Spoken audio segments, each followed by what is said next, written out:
I don't know about you, but this is a problem that I face every time I'm working with spreadsheets. Someone named Tony sends me a big spreadsheet with a ton of columns. We all know Tony. So here is one file that Tony recently sent me.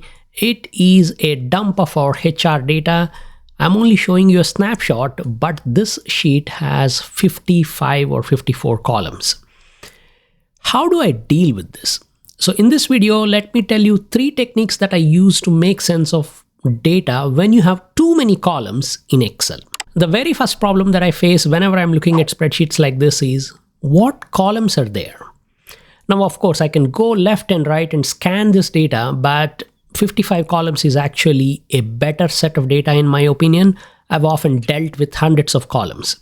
So this is what I normally do. I add a new sheet and I extract all the columns in a vertical fashion so I can read them top to down and maybe even alphabetically sort them or filter them to know what columns of data are there. And this is how I do it. There are 2 ways of doing this. If I'm in a rush and I don't want to write any formulas, all I do is I select the first and second rows of data, and using Control Shift arrows, I grab the entire data. So I'm not getting all of the data, just first row and the second row. Control C to copy, and I go to this new sheet, right click, and I use the transpose option to paste it vertically. So now my column names are in this column B, and the sample value, first row value, is here. Mind you, this is all fake HR data, by the way, and I can quickly see what is there. I can even put a heading there. For example, I can say column name, first row val, and I can select these 2 and apply filters on them, and then I can filter the data. I can see, oh, I have got age, agreement, city, etc. So I can use this to understand my data better. But like I said, this is a quick and dirty technique. I have actually got a formula approach for this because many times I deal with this problem repetitively. So I've just written a formula and I copy paste that formula every time. Here is how that formula looks.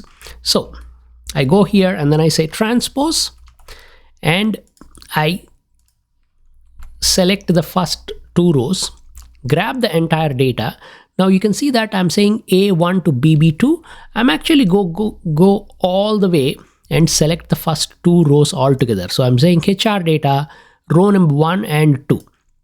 And where it says 2, I'm going to place a dot before that. This is a new operator added to Excel. What it does is it automatically trims it. So if I've only got 55 columns of data, and then it stops at 55th column, but if my data has more values, then it automatically grabs everything.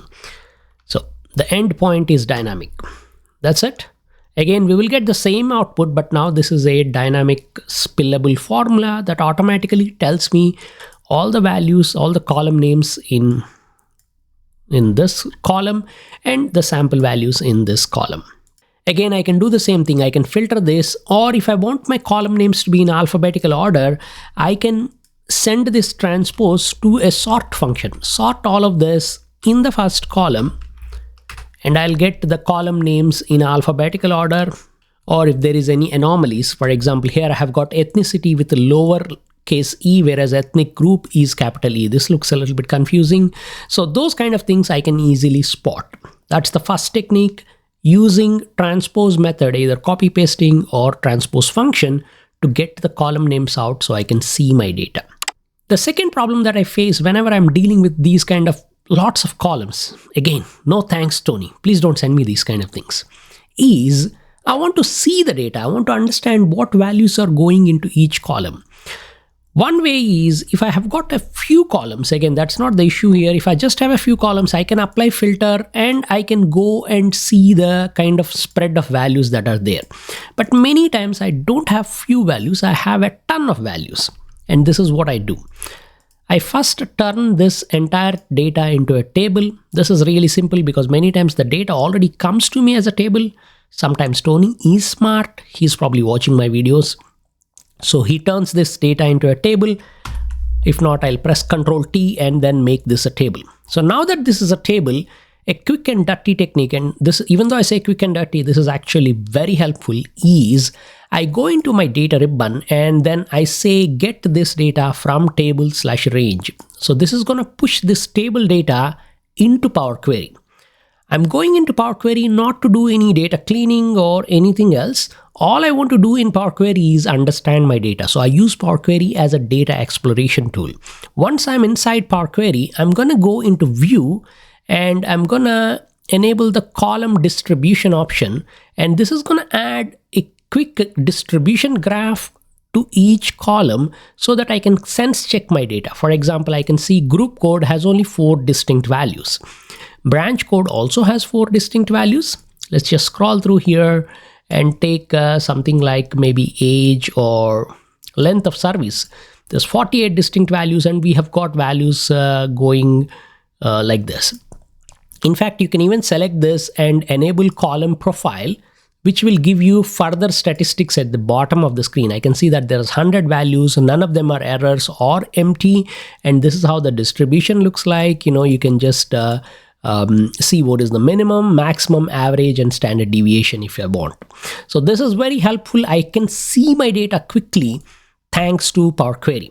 So while many of us use Power Query to actually clean the data, connect to data sources and all of those good things, I use Power Query in this specific scenario to actually scan my data and make sure that everything is there and there's no gnarly errors or missing values or some funny things going on.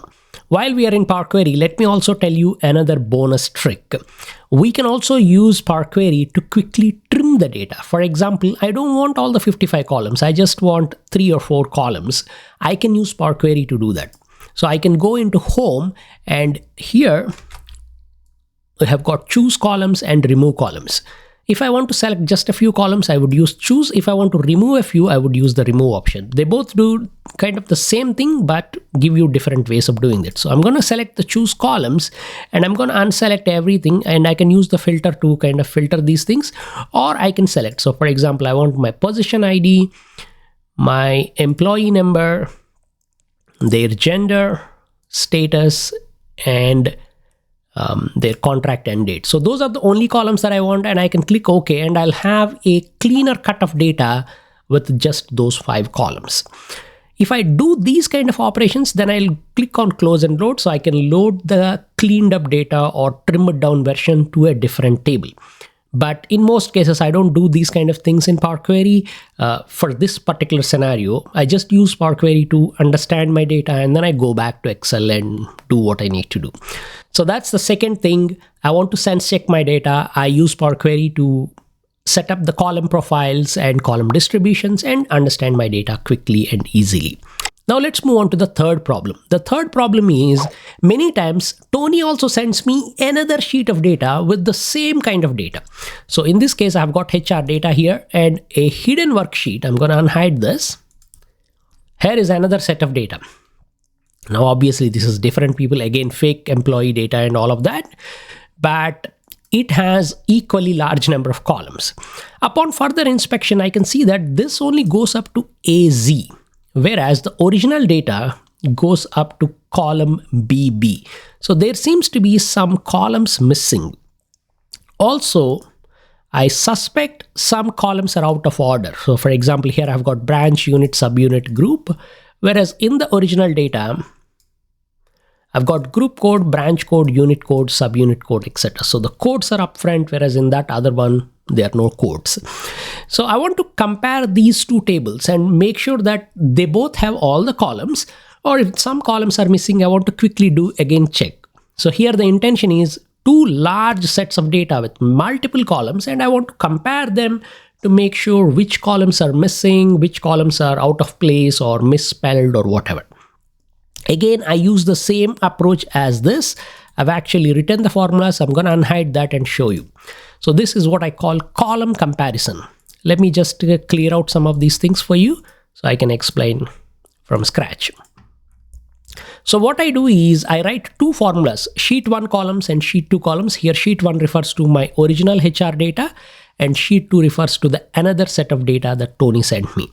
So sheet 1 columns, this is a simple transpose of HR data, row number 1 all the way to the trimmed range of 1. So dot 1. If you are using an older version of Excel, you won't be able to use the dot operator or even spill the formulas, but the approach is largely same. So this will basically give me all the column names of sheet 1. I do the same for sheet 2, another set of data 1 1, and I'll get their column names. Now that all the column names are there, I can quickly see that sheet 1 has 2 more columns than sheet 2, but they're missing somewhere in the middle because the endpoint ethnic group ethnicity is exactly same. I can use my eyes to scan this, but many times I'm dealing with hundreds of columns, not even 50. So the next thing that I do is I select the first set of data, holding shift, and then hold control and select the second data. So all of these values are selected. The only difference is first set is grabbed and then we are holding control and selecting the second set. So we select both ranges and then from home ribbon, go to conditional formatting, highlight, duplicate values, and I want to highlight the unique values. So duplicate means it is present in both lists. I want to highlight what is unique in each list. So we'll do that and click OK. And here I can quickly see what columns are present only in sheet 1 or sheet 2. So for example, subunit is highlighted in both of them. And upon further inspection, I can see that a space is there between sub and unit in sheet 2, whereas there is no space in the sheet 1. And I can see LWOP start and end dates are available only in sheet 1. They're not available in the sheet 2. So this is a great way for me to compare 2 columns. I use this technique for many other kinds of comparison, but very helpful when I'm dealing with these kind of really annoying sheets of data that Tonys of our life keep sending us. So what do you think? What techniques do you use to deal with these kind of issues? Let me know in the comments. And if you want to learn a bit more about working with the data in Excel, check out this video. I'll catch you again somewhere else. Bye.